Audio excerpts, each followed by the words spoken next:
Hello, everybody. I am just going to make a short video.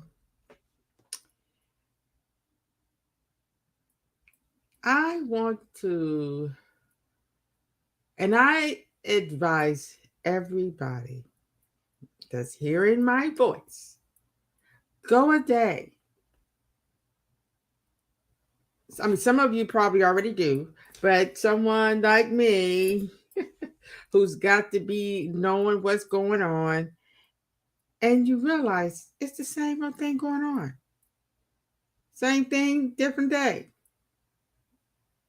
Let's go a day without hearing about Trump and his maggots. I mean, MAGA people and all the killings and sufferings.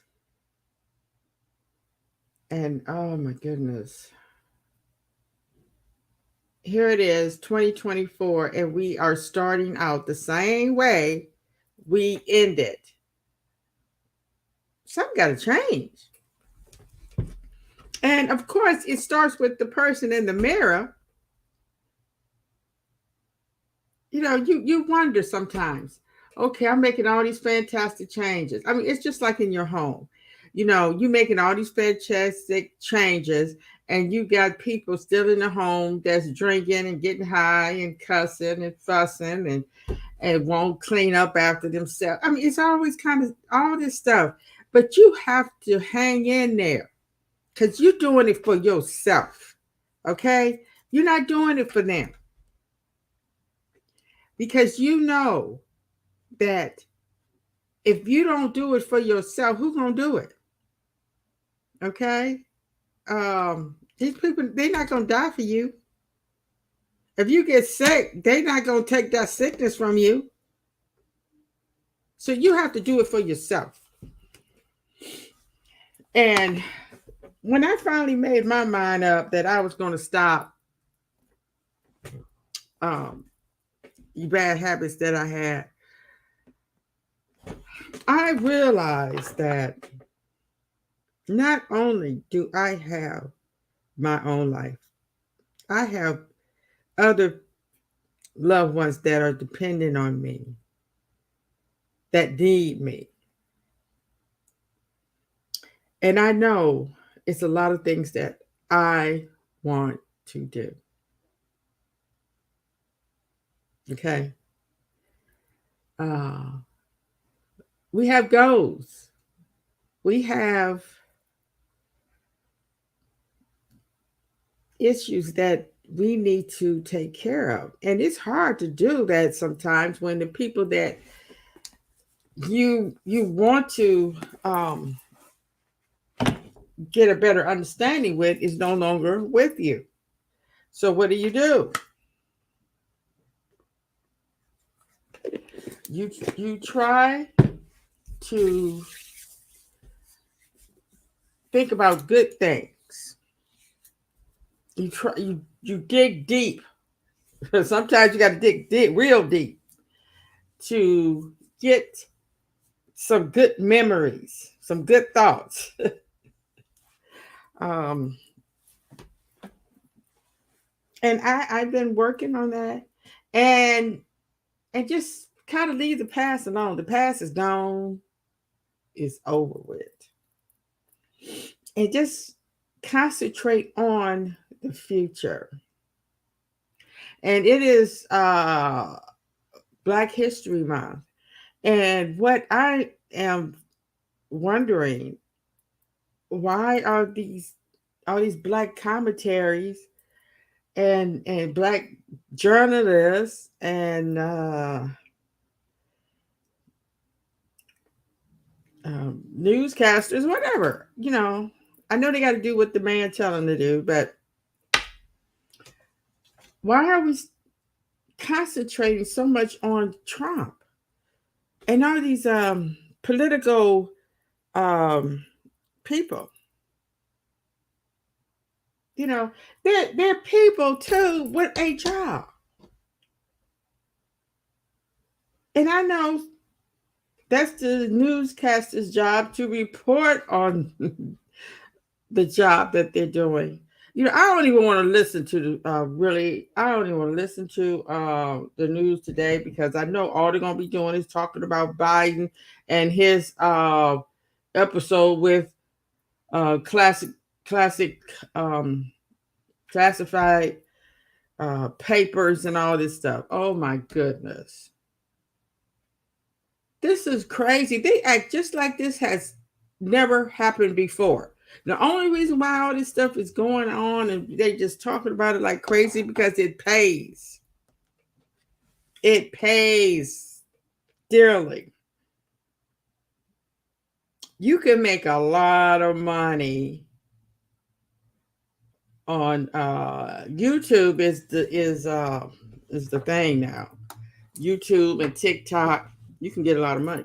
Some people have become millionaires posting videos.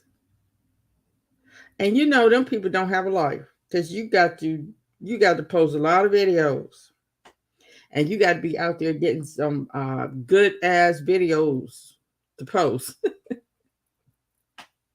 But it pays well. Just like that's like I heard on there about how much money Cat Williams and Shay Shay, I think that's what his name is, got for that interview. Really? Yeah, yeah. That's how a lot of these rappers and stuff get rich, posting their videos. Well, they get a percentage of it, but yeah, videos have taken over our life. Yeah, it's money. Uh, the money is just going around in a circle. Yeah. It just yeah, and if you notice the stuff that's making the most money, it's not really helping us. The videos that get the most views and subscriptions are the videos that have the booty hopping, the big booty, and um, a lot of sexual in it, and um, if you get a video that the people are talking sense and trying to help you, it's some videos, when they're talking about some kind of disease or something. I mean, really. Oh, I feel so sorry for our children. They'll never know the peace and tranquility that we had in the 70s. Uh, I mean, it was nice when they came out with the portable cassette player. You could walk around with your headphones on, listen to your cassettes,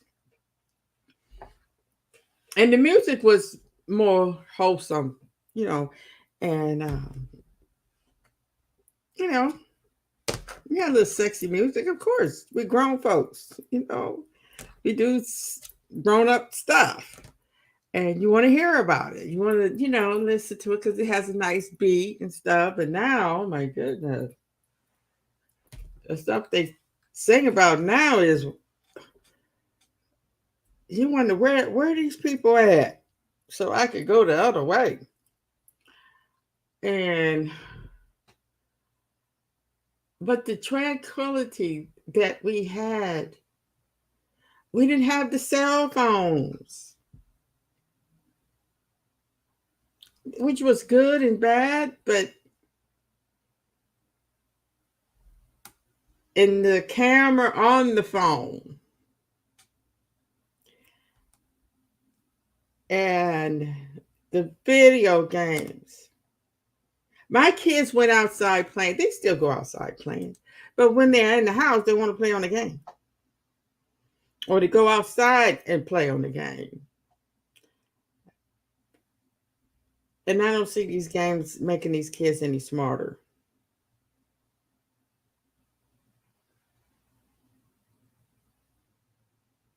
More money.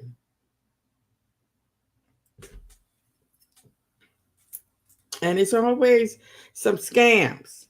You get on Facebook, you bombarded with ads to buy something.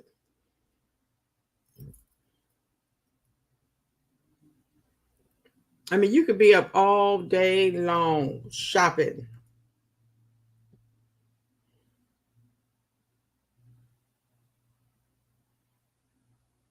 And what I don't understand is with all these packages and stuff, why are the stamps and are going up?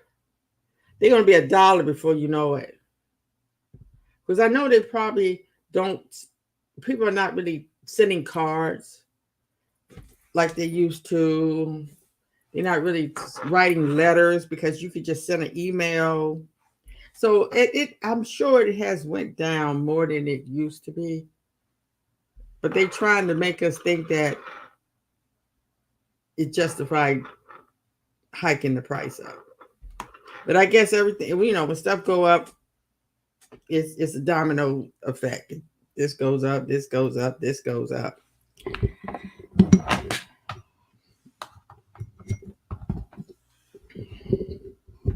But I'm gonna tell you, since I have not looked at YouTube this morning, I feel a sense of I'm missing something.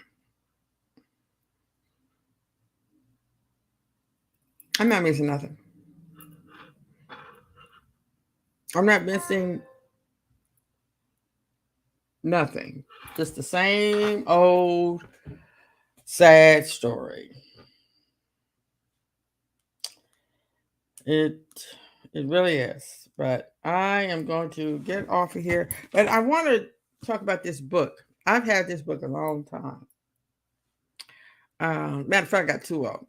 I thought I lost it and I had to buy another one. 1,000 things everyone should know about African American history. It starts all the way. It talks about all the great migrations from Africa to America.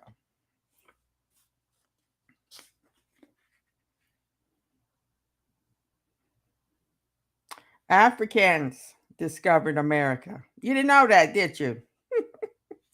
You'll never know it. Listen to these white folks in their school books. You'll never know it. Strong evidence suggests that Africans discovered America before Columbus. When the Spanish explorer Vasco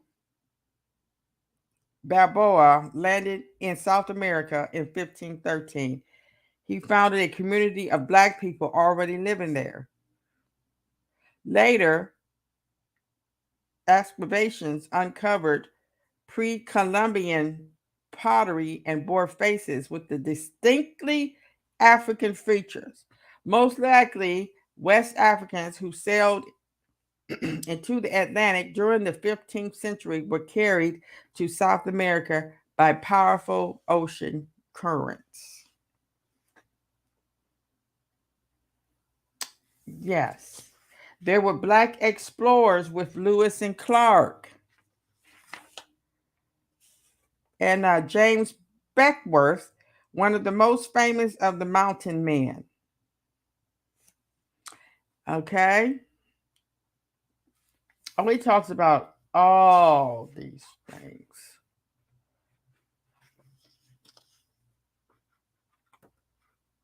Let me see.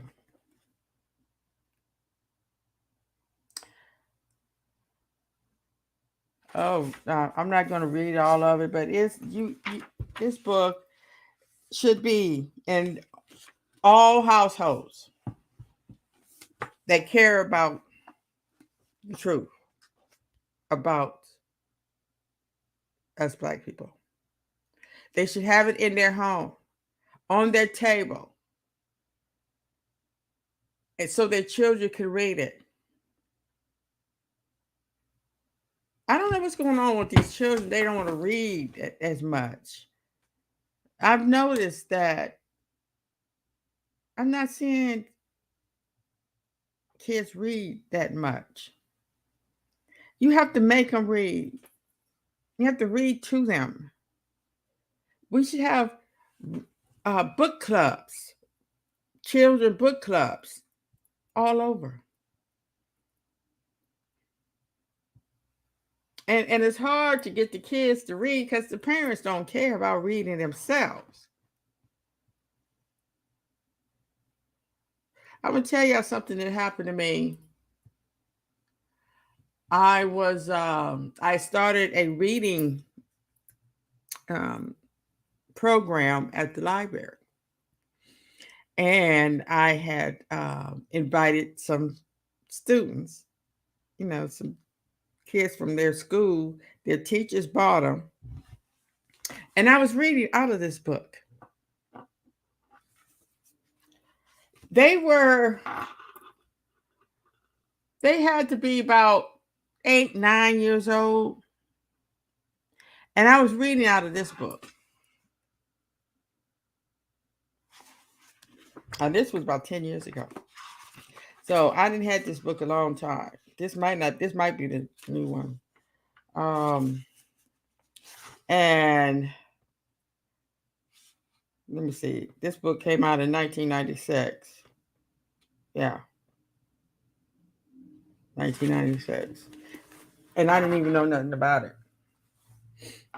till like 2009. Okay.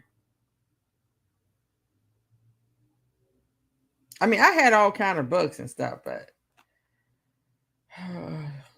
you don't know what you don't know. But you know what happened? These teachers, in the middle of me reading, these teachers gathered up their kids and left.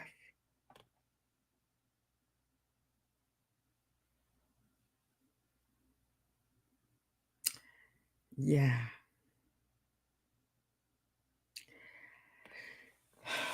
They were Black. Now, who does that? You could wait till I was finished reading? Or you couldn't stop me and say, ma'am, we got to leave. We don't want our kids to hear this. Nothing. They just got up their stuff, got the kids together, and left. And the people from the library told me, you need to read school age books appropriate to their age. I'm like, and what makes it so bad, they were sitting there quiet, listening to me. Yes, they was listening to me. And it was so strange. And I remember distinctly that I was reading about Matthew Henson, who helped to discover the North Pole.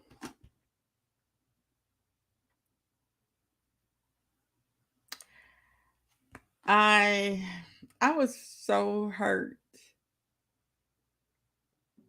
because I've always realized that I've always done things outside the box, and I feel like kids,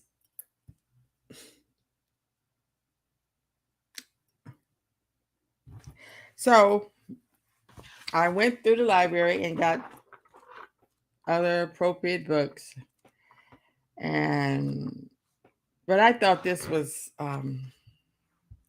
it was telling about different things that Black people did. Okay, it's let me say.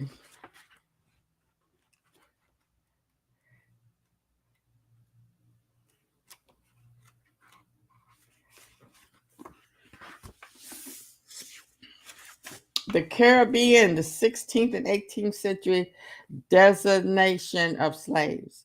During the 16th century, the Dutch and the British and the French set up plantation colonies in the Caribbean that were copied from the Brazen model. Of these, the British were the most important and the most aggressive. In the 16th century, the British seized Spanish islands in the Caribbean, most notable Jamaica, in 1655, and set up sugar plantations on Barbados and Jamaica that by the end of the 16th century were producing more sugar for export than Brazil. The Dutch, who established the Dutch West Indies in the early 16th century, yielded to the naval superiority of England and became the banker of slave trade, supplying capital to trading companies in England and France that brought increasing numbers of Africans into the slave trade in the 16th and 18th century. France also established its plantation system during the middle of the 16th century in Martinique and Haiti. By the middle of the 18th century, the sugar produced by slaves on Haiti exceeded that of any other Caribbean island. Not surprisingly, the rise in the numbers of Africans forced into slave trade in the 18th century reflected the rise of sugar plantations in the Caribbean and their increased demand for labor. No doubt exists that African labor made the agricultural system profitable. As King Louis the Fourth of France on August the 26th, 1670 noted, there is nothing which contributes more to the development of the colonies and the cultivation of their soil than the laborious toil of the Negroes. Similarly, George Downing said of Barbados in 1645 that Africans were the life of the Caribbean. Europe was seldom been as unanimous on any issue as has been on the value of the African slave labor. Now, you understand why the Civil War took place? African free labor was a money-making scheme. It made these Europeans and Dutch and all of them, all these nations had a hand in free labor. Because if you look at it, just think your job that you're working at, what, about 100 employees? You're paying them each about $800 every 2 weeks. So that's like $1,600 a month times 100. In a month time, how much is that? That's how much free labor you could be getting. That money could be going back in your pocket and could be going to more investments, making other companies, instead of paying y'all that money, it could be going somewhere else. And you just paying what, $1 to maintain you because you're not doing nothing else but working. So you really don't need nothing else but food and clothing. That's a lot of money.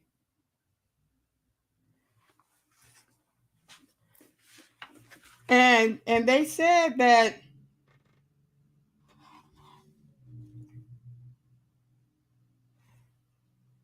although relative latecomers to the Atlantic slave trade, the English emerged as the nation that transported the largest number of West Africans in the Atlantic slave trade. So you had all these other ones, the Dutch and the Portuguese and British and all these people the slave trade for years. I mean, 1600 and stuff. The Europeans, the English, they didn't come until around 1700, but they was more advanced by then. They was able to export about 9,000 per year. And then it got up to 45,000 per year by the end of the century. By the end, by 1800, they was exporting 45,000 per year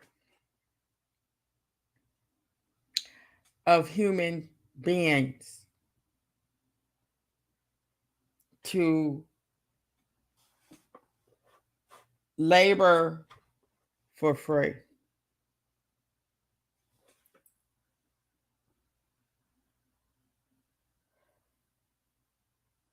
The Atlantic slave trade was key to the emergence of Bristol and later Liverpool as the major trading ports in England in the 18th century. Liverpool became the queen of English slave trading cities, supplying almost half of the ships used in the Atlantic slave trade by the end of the 18th century. So it was money going everywhere. Money making the ships, money providing the food, money providing the slave holders and the workers of the slave ship, the makers of the chains.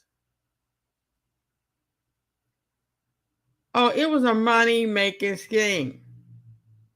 And to this day, all that money they make got them and their inheritors rich.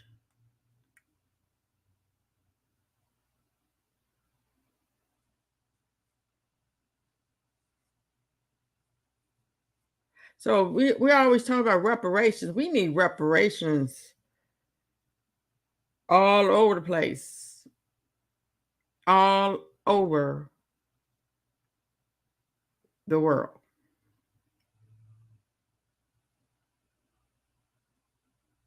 Now we ain't worried about, we ain't worried too much about the other people, but if we don't unite, it's gonna be worthless, And he got in here, telling us about Africans sell Africans. It is a myth that most Africans who became slaves in America were captured by Europeans in slave raids. Most of the Africans who became slaves were sold into slavery by other Africans. This is us telling the truth. And like I say now, we're going to have to deal with that. We're going to have to live with Black people that have that mindset. It's all about money. Just like we have all these Black folks that is supporting the GOP and Trump and all his cronies. Okay? They do it for the money. They are your modern day slaveholders.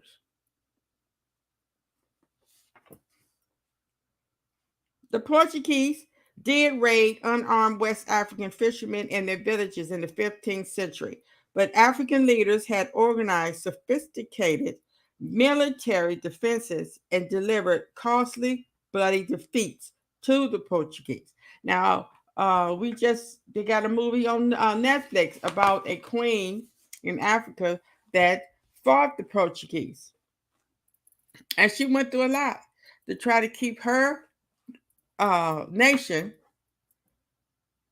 free, even though they took a lot of them. Can you imagine waking up? I mean, and your village is being raided by these Europeans, taking folks, putting them in chains.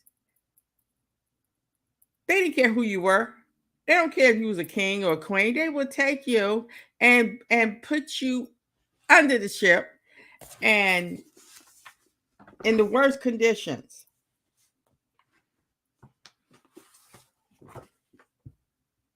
The Portuguese realized that the only way to ensure a steady, predictable supply of slaves was to build extensive political connections with the African leaders and make the trade work in their interests. All they got to do is just put that money on them, or trade them wine, tobacco, or whatever, and they would go out there and raid villages and trade your ass. That's what they're doing now. By the end of the 16th century, this had been accomplished. A lucrative trade of European goods, especially weapons, facilitated the selling of slaves to the Europeans. Isn't that what they're doing now? Giving these people weapons for what? So they can feel empowered to do whatever the hell they want to do. It's the same thing now. You got all these young children out here, 14, 15, having weapons because it empowers them. It makes them feel like they can say and do whatever they want to say and do.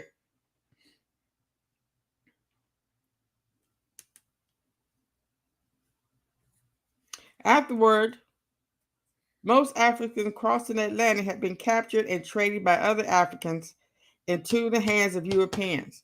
Look at that movie, The Woman King. It's about time that they made movies. They're not making enough. That shows the real deal.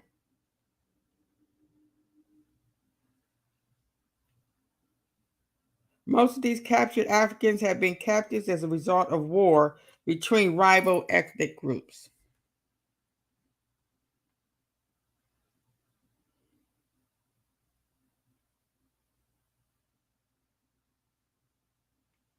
Okay, I'm reading just one more. No, two more. Royals versus commoners. Slaves were taken from all classes of African society. Many nobles became slaves as a result of loss or captured in intertribal wars. My father was a king and treacherously murdered by the sons of a neighboring prince. To revenge his death, I daily went a hunting with some men in hopes of retaliating upon his assassins. But I had the misfortune to be surprised, taken, and bound, hence thus ignoble scars around his wrists and ankles. I was afterwards sold to your European countrymen on the coast of Guyana, a punishment which was deemed greater than instant death. A prince caught in the web of the European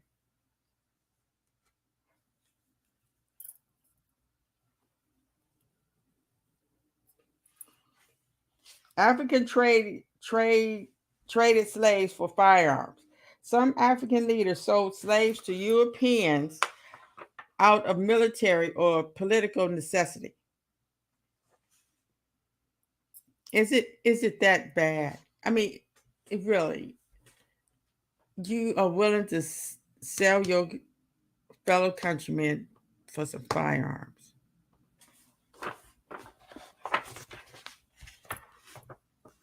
Once African trading with Europeans for guns and gunpowder expanded into the 18th century, West African nations sometimes rose or fell because of their access to European firepower.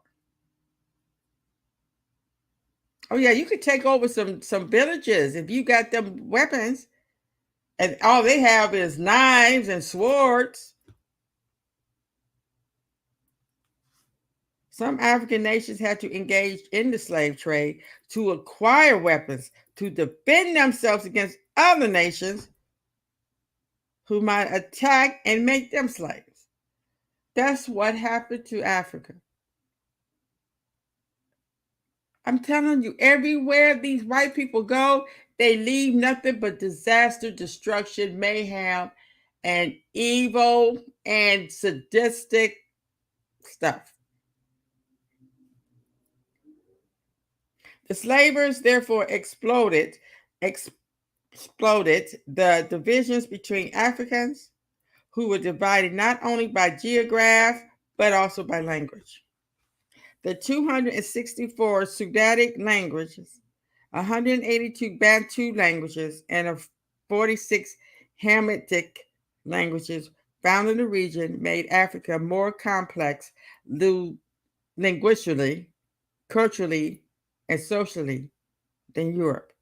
Rather than one people, Africans were many peoples, each with their own history and rivalries.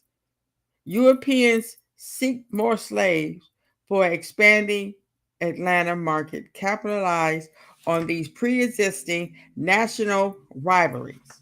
But many of the Africans engaged in the trade believed that they were exploiting the Europeans by selling them unwanted captives from rival groups in return for weapons and other valuable goods.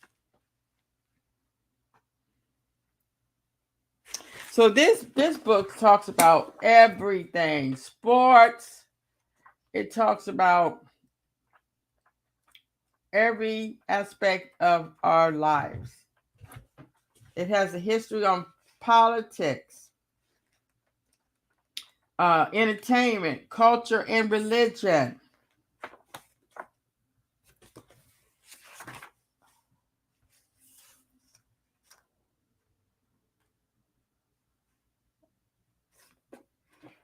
Yes.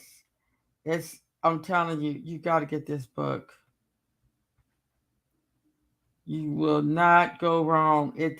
We need to come up with, we need a new one of all the stuff that has happened since 1996.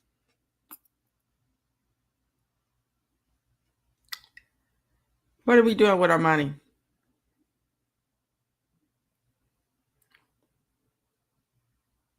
Right now, life is a big party.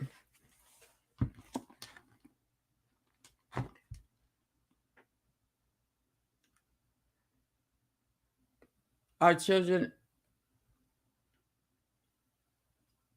they're never going to be happy. Because happiness, it comes from within. But you know what's going to be? Our children are going to be dead inside.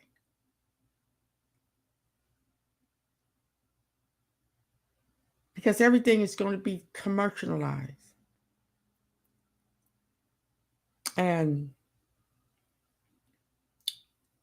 dangerous. It's scary.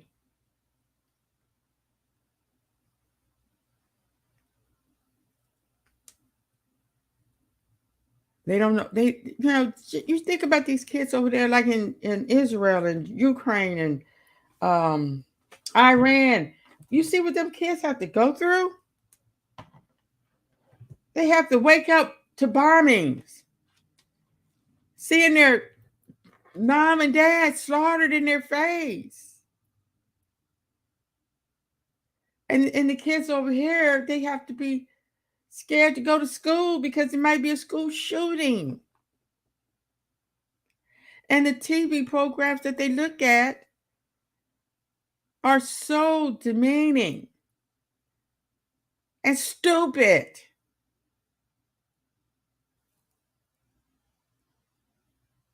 And it's so much dysfunction going on in the family. Oh, we have to do something. We have to start living for our children. It's too late for us. Okay? Really, really. The people that's living now, it's too late because the people that's running stuff, until they are gone and rise up, people have changed. People that want to change this is, it's hard. Now you got this AI that's really making people confused. It's really people that are not going to know what's real. Bring back happiness. Let us live our lives. Let our kids, our kids, our kids, let them grow up to be happy. All right. Thank you for listening.